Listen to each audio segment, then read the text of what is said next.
Morgan, the feature writer for the San Antonio Marriage Initiative. I am so delighted and honored to introduce you to Richard Albertson today.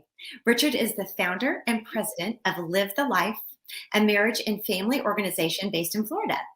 Richard has had a long career investing in families. He is a co-founder and board treasurer for the National Association for Relationship and Marriage Education. He was appointed by Florida Governor Rick Scott to the Florida Faith-Based and Community-Based Advisory Council in 2013, and in 2017, his fellow council members elected him as chairman. He previously served as chairman of the Florida Commission on Marriage and Family Support, chairman of the Florida Commission on Responsible Fatherhood, and as a board member of the National Abstinence Education Association, as well as working for both Presidents Ronald Reagan and George W. Bush, the latter as a representative in the U.S. Department of Agriculture. Richard, thank you so much for being here. Thank you, Amy. It's good to be with you. Yeah, this is such a pleasure. We've been hearing a lot of good things about Florida lately. Tell us about Live the Life. How did you get started? What you're hoping to accomplish there? Well, we started Live the Life back in 1998 with a mission to strengthen marriages and families. And it kind of came out of our own pain and suffering in our own marriage from years ago when Elizabeth and I were teaching our marriage class at our church. And it was Gary Smalley. If you remember Gary Smalley, Love is a Decision, an excellent teacher and one of the giants in the marriage field.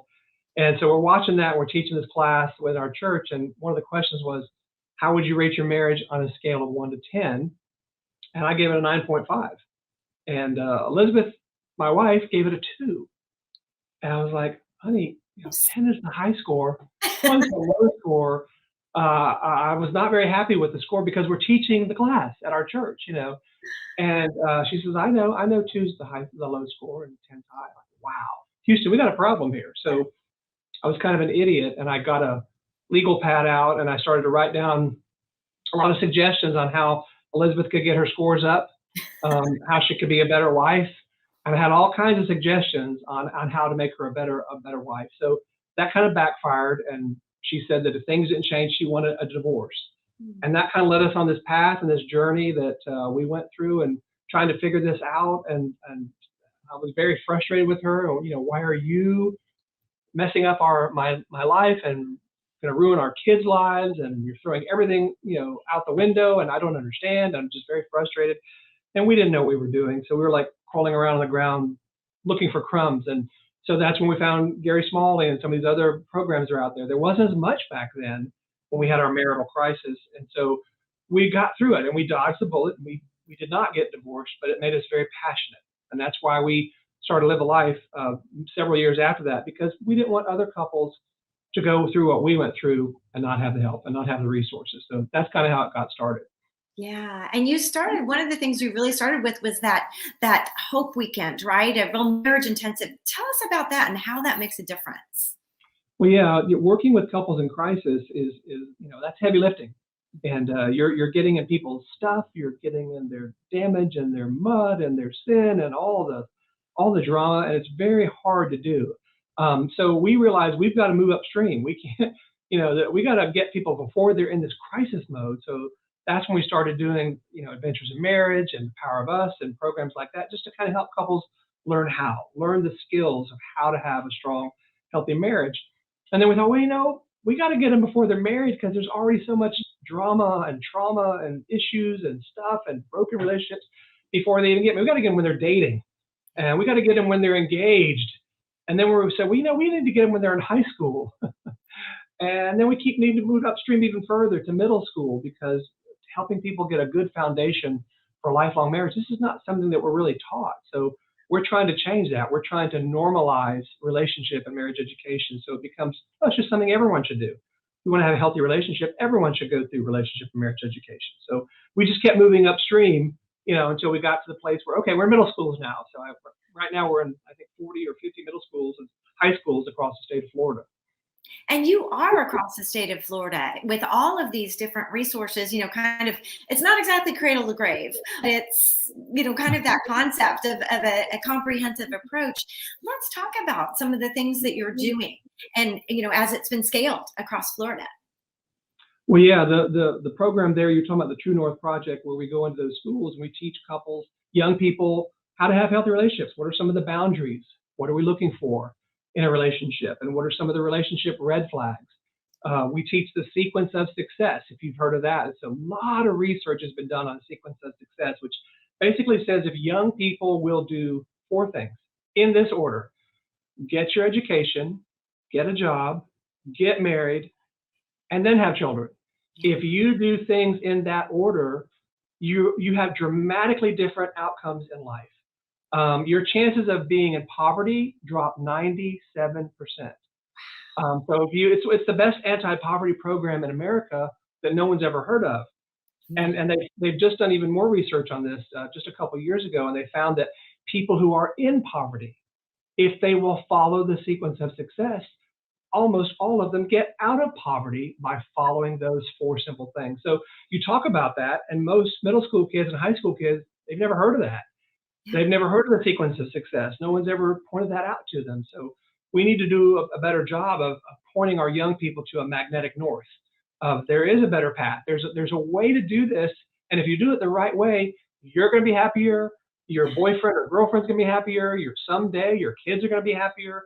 We want it's your life and you get to live it, but we want to point you to a magnetic north and help you get there and let you learn some skills on how to get there. Well, you and I talked a little bit about the red flags. And again, that was kind of a revelation for these kids. Could you explain what those were? Oh yeah, just talking to kids about, my boyfriend or my girlfriend's trying to control me, and you have all this list of questions is one of the lessons that we go through. And as they go through that, a lot of these kids are in such dysfunctional homes, and they're growing up seeing all this drama, and they are seeing a lot of trauma too. That this generation is seeing more trauma than probably any generation in history, and so they're learning all the wrong ways to do relationships. They're learning all red flags and things that are unhealthy, and these are not good in relationships. But for so many of our young people, it's normal. It's what I see at home. It's what I see in the neighborhood. It's what I see in my culture. This is just how people treat each other. And we're like, no, those are relationship red flags. When you have lots of those, if you have just a few of them, look, we're all human. If there's a few of them, let's just talk about them with your boyfriend, girlfriend. But when you start seeing you've got 5, 10, 15, 20, 25 red flags, they're red flags. And It's that's waiting. yeah, it's like a neon flashing sign. This is not a healthy relationship. It's a toxic relationship. And the stunning thing that so many of these kids say is, no one ever told me this. I had no idea that I didn't have to live like this, and that relationships don't have to be like this. And so that's really a huge revelation. And we had all kinds of kids saying, I'm breaking up with him today, and we're like, okay, well, that's your decision. You decide to do that. But they see how toxic it is, and then they make different choices. That's a win. How do you get your wonderful program to these kids, these middle school and high schoolers? Well, yeah, it's every community is different, right? There's not just one way to do this, but you're building relationships, you're building partnerships, you're going in and you're talking to maybe a school board member, you're talking to the mayor. Very often we'll start in a school and we'll do a pilot, and we'll talk to either a concerned teacher in the school, a concerned parent, maybe the principal or assistant principal will say, hey, we have this program to help kids learn relationship education, and we'd like to come in as a pilot and see if you like it, see if the kids like it, see if the parents like it. Won't cost you anything. We'll come in and do that. And like, oh, okay, we'll give it a try. We'll let you do 8 sessions. Come on in. So we go in and we do the 8 sessions, and the kids eat it up. Yeah. The teachers that are in the classroom are like, wow, I wish I had gotten this in middle school. I wish someone had told me this when I was in middle school.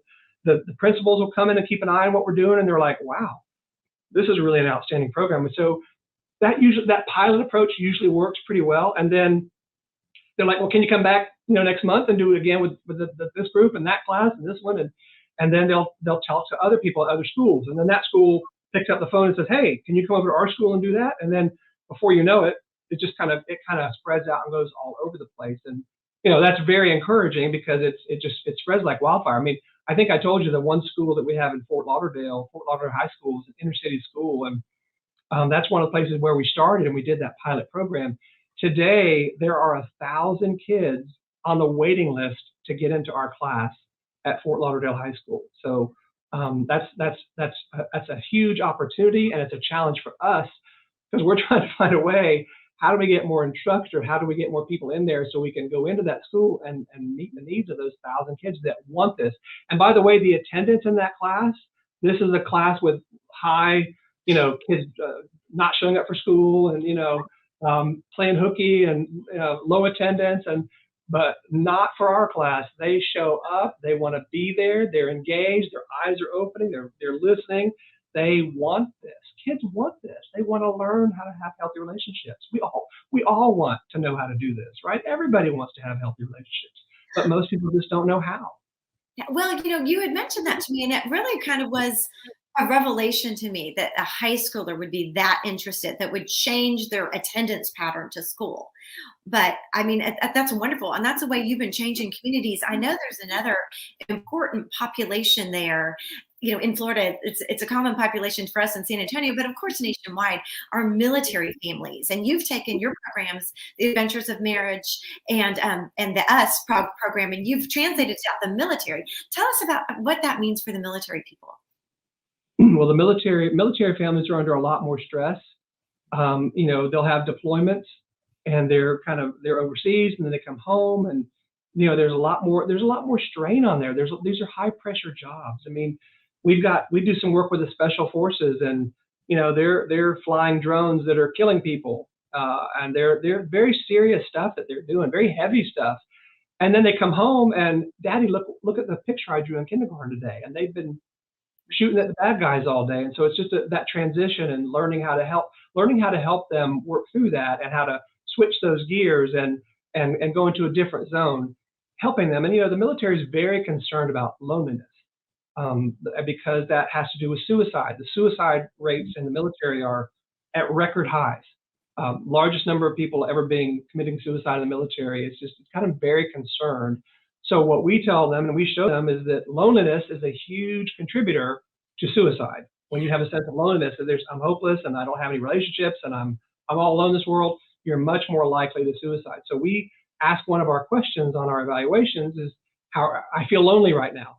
And we compare the pre and the post, and the military is seeing this huge drop off in the loneliness factor, and they love it. And if I can tell you one story, just share one story that we found with over at Hurlburt Field, which is one of the special operations bases, Air Force bases.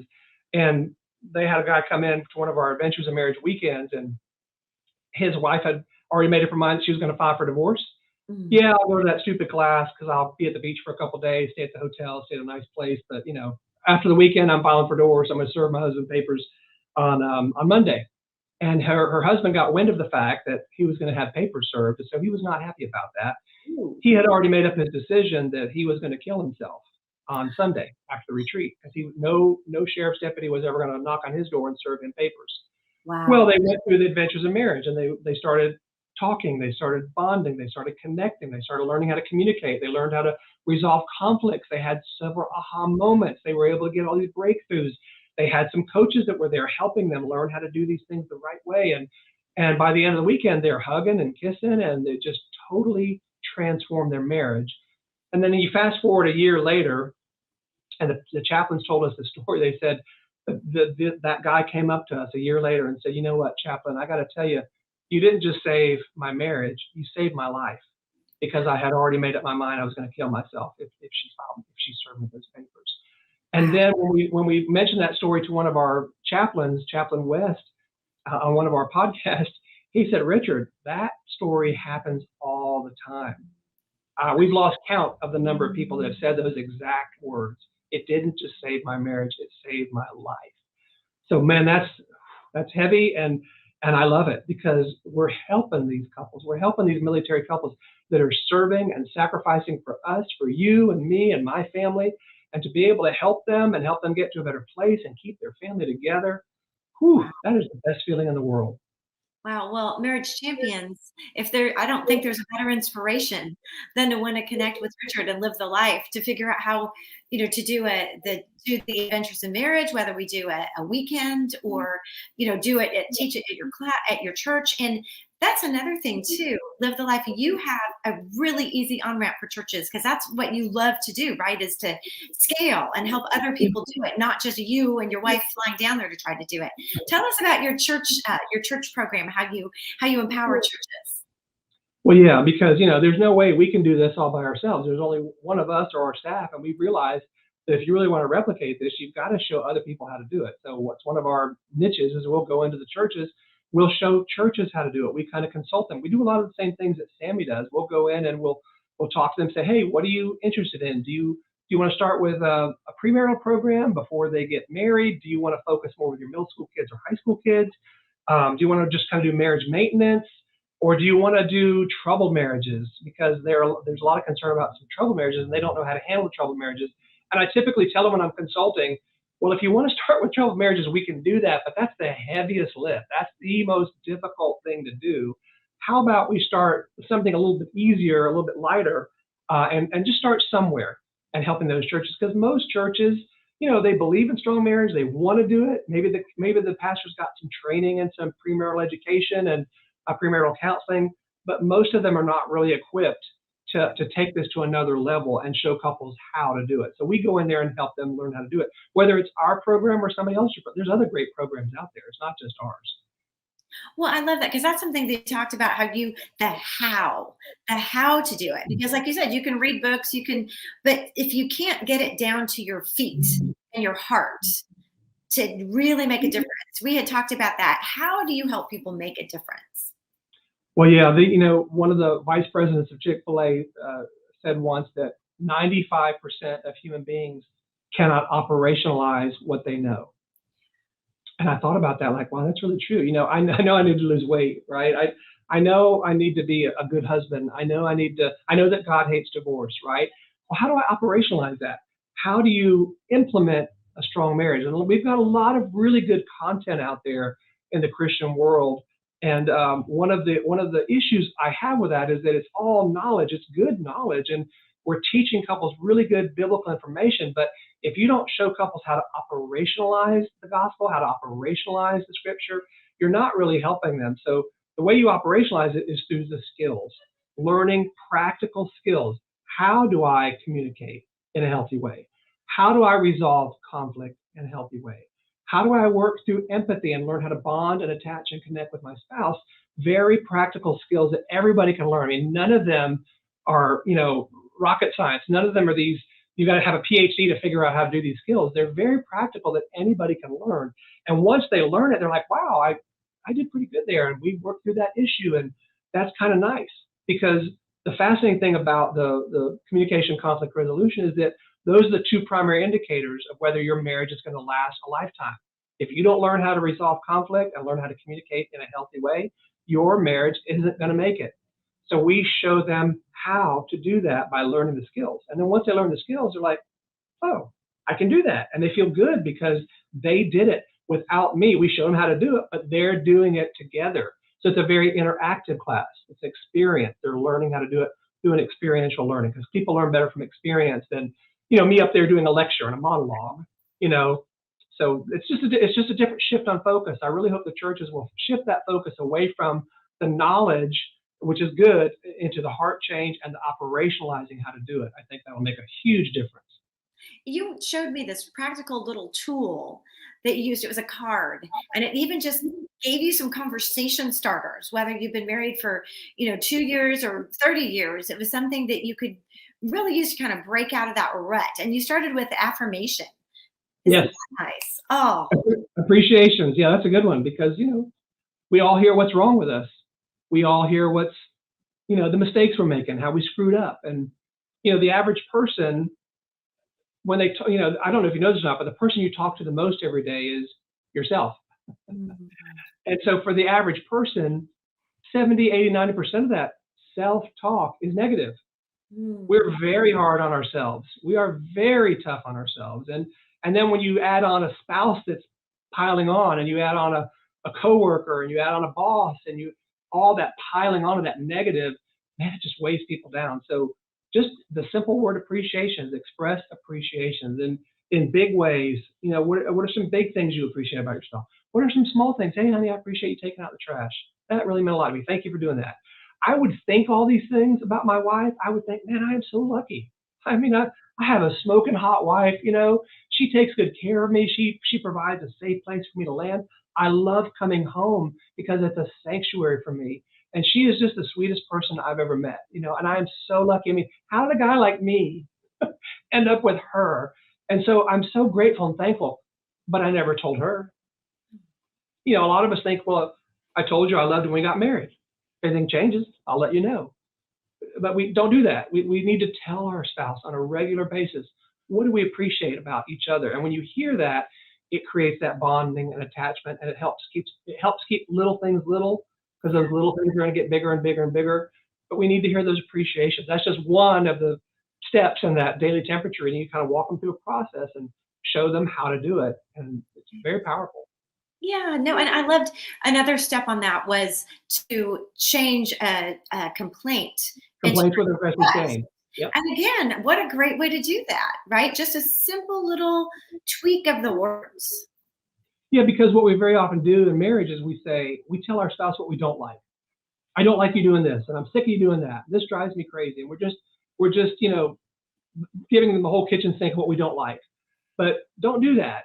When you do that, there's no way for the spouse to get out, right? You're trapped. I mean, it feels so heavy. But instead of complaining about what you don't like, tell your spouse what you do want. Instead of this, would you do that? So instead of going on that monologue I was just talking about, where you go into the kitchen and Richard, look at that pile of dishes in the sink. I mean, do I look like a maid service to you? I am sick and tired of cleaning up your dishes all the time. And are they invisible? Do you not have eyes? Can you not see how high that's getting? And I'm working hard too, and I've got a full-time job, and I'm working just as hard as you are. And it just drives me insane that you just won't help with these dishes. And right, we're just dumping on the other spouse. Whereas if you say, hey, honey, instead of leaving your dish on the top of the pile, would you just rinse it off and put it in the dishwasher? Instead of this, would you do that? Now, I was just giving a way out now. So I'm not having to listen to this monologue and being beaten down to the ground. Oh, so I have a way out. You want me to do this? And by the way, every time I do that, what do you think that communicates to my spouse? When she sees me rinse that dish off and put it in the dishwasher, what am I communicating to her? Yeah, her value, that you heard her and that she matters to you. And it's really a small thing. Like you said, keeping those small things small. Yeah, and I'm trying to do what you want me to do. And by the way, I like it better when you tell me what to do instead of just dumping on me, because I have a way out. I have an escape route to get out of it. Well, all this information has worked so well, because we would be remiss if we didn't discuss some of the success of your programs, of reasons that Live the Life has spread across Florida and across now. The sky's the limit. At Church Champions, anybody can access the consulting and the services and the resources from Live the Life. So you've had some independent agencies study you and study your success. Let's talk about some of that, because that's something that we don't always hear from our ministry. So I want our champions to really know how effective you guys are. Well, yeah, we did a project in Jacksonville, Florida, a 3-year project. It was called the COFI Project, Culture Freedom Initiative. And basically, we just got lots of churches. There was a community marriage initiative, community-wide, getting everyone to work together, to partner together. What can we do to lower the divorce rate in Jacksonville? Jacksonville, Florida, for 50 years, had the highest divorce rate per 1,000 population of any large city in the state of Florida. So for 50 years, it was the highest. There was an article that came out several years ago that said that it listed the top 10 divorce capitals in America, and Jacksonville was, I don't know, number 7 or number 8. So one of the top 10, and that's not a top 10 list you want to be on, right? So we're on that top 10 list, and the article said Jacksonville is where marriages go to die. Wow. And I thought, wow, that is just the saddest statement in the world. So let's do something about that. Let's work together. So working together with the churches and with the businesses and with Philanthropy Roundtable and people around that's gathering together. The strategy was to spend $1 per person per year for 3 years in a community-wide initiative. So it was about $1 million a year. Jacksonville's got about 1 million people. And we believe that if we sustain that for 5 years, we could drop the divorce rate 50%. And of course, people are like, there's no way. That's crazy. It's the highest divorce rate in Florida. I'm like, okay, well, let's try it. So it was the largest privately funded marriage initiative in the history of the country. And so they did it in 3 different cities, and 2 of them, it was not successful. But in Jacksonville, it was successful. And part of that's because we've been doing this a long time. I've been doing this since '98. So we've paid a lot of stupid taxes. We've learned a lot of how not to do these things and what doesn't work. And so we've learned along the way. We're still learning. We're obviously still learning. But the divorce rate in Duval County during that 3-year period that it was funded dropped 28%.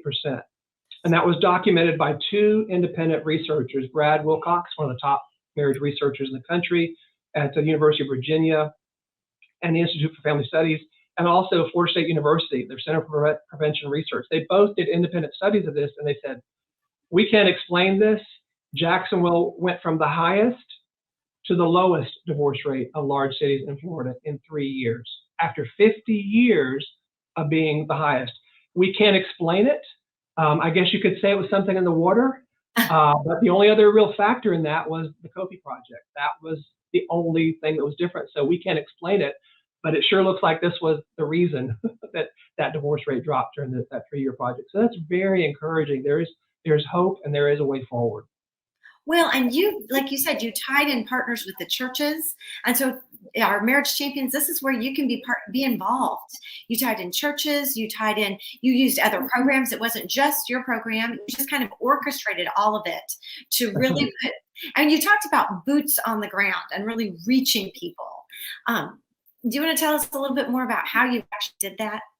Well, yeah, the air war is great. I mean, especially when you're doing $1 per person per year, you do need an air war, because that's the radio ads and the billboards and the TV ads, and that's boy, it's nice to have some funding to do that, because I can tell you over the years, those are always hard dollars to come by, right, to do advertising. But not only that, but social media is becoming much more, the traditional media is kind of moving to the side, and social media. So, I mean, they invested lots of money in that, and I mean, we had tens of millions of hits on social media that people were just lighting up going, I didn't know we had these kind of resources in Jacksonville. So it just kind of lit all that up and created kind of a buzz in the community.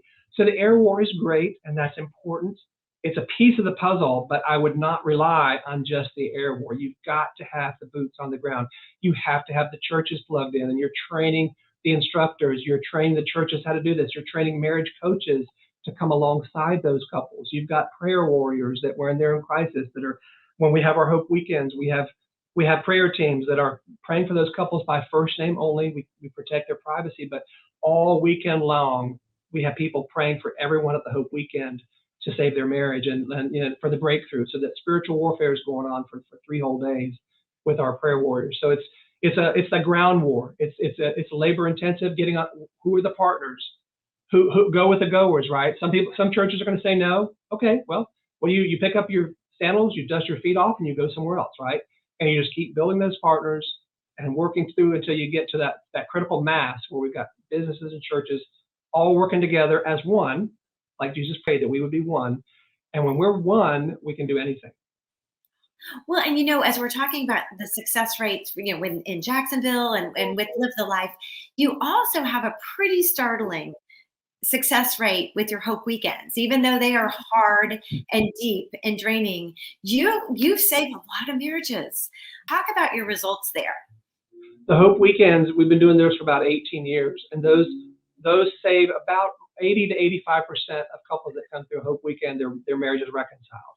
And this includes couples who are in divorce court. So that's a pretty strong track record over the years that people tear up their divorce papers after going through a Hope Weekend. And most marriage counseling is really divorce counseling. And so, marriage therapy is good. It's helpful. I support that. I encourage that. But you've got to learn how to operationalize it. You got to show them how to get out of the mess that they're in and how do they get from here to here, and walk them through that with couples who've been through a Hope Weekend. That's part of the secret sauce. You have couples that have been in that crisis. Now they come back as volunteer marriage coaches to help the couples that are in crisis. And then that helps build those bridges and build that process. Well, that sounds like exactly a fit for our marriage champions here at SAMI. And what's the best way for them to connect with you if they're getting a burning desire to save not just marriages, but lives? What's the best way for them to find you?